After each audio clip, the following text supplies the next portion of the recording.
ఈరోజు జగన్ గారికి వస్తున్న క్రేజ్ చూసి జలసీతో చంద్రబాబు నాయుడు గారు, లోకేష్ గారు, పవన్ కళ్యాణ్ గారు, హోమ్ మినిస్టర్ గారు కలిసి కుట్రపూరితంగా చేస్తున్న ప్రచారం అనేది ఈరోజు అందరికీ అర్థమైంది.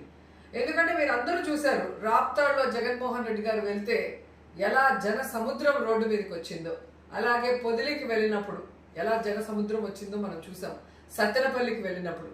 సో ఎక్కడెక్కడ జగనన్న వెళ్తుంటే అక్కడ జన సముద్రం ఆయన వెనక ప్రవాహంలాగా పరుగులు తీస్తుంటే సో మళ్ళీ జనాల్లో ఒక చర్చ లేసింది. ఇది ఈవీఎంల వల్ల వచ్చిన ప్రభుత్వమే తప్ప జగనన్న మీద ప్రజలు అభిమానం అలాగే ఉంది, జగనన్నకి ఓట్లు వేసింది నిజం అనేది ప్రచారం అవుతుంటే అది చూసి సహించలేక ఎక్కడ ప్రోగ్రామ్ అయితే అక్కడ లోకల్ లీడర్స్ని, లోకల్ ఇన్ఛార్జెస్ని ఎలా కేసులు పెట్టి ఇబ్బంది పెడుతున్నారో మనం కళ్ళారా చూసాం.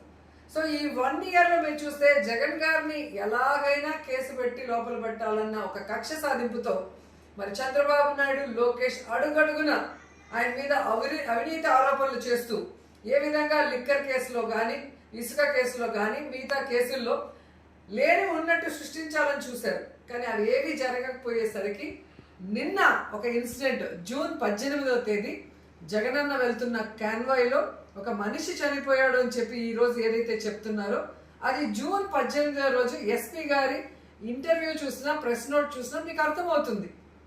జగన్ గారి కాన్వాయ్కి సంబంధం లేదు.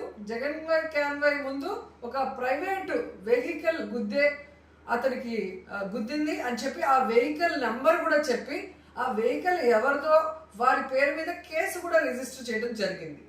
కానీ జూన్ 22వ తేదీకి అది ఎలా జగన్మోహన్ రెడ్డి గారి కారు అయింది, జగన్మోహన్ రెడ్డి గారు మానవత్వం లేకుండా మనిషిని తొక్కించిపోయాడు అని చెప్పి అదే ఎస్పీ గారితో మాట్లాడించడం అనేది ఇక్కడ ప్రజలు గమనిస్తున్నారు అన్న విషయాన్ని చంద్రబాబు నాయుడు, లోకేష్ గారు తెలుసుకోవాలి.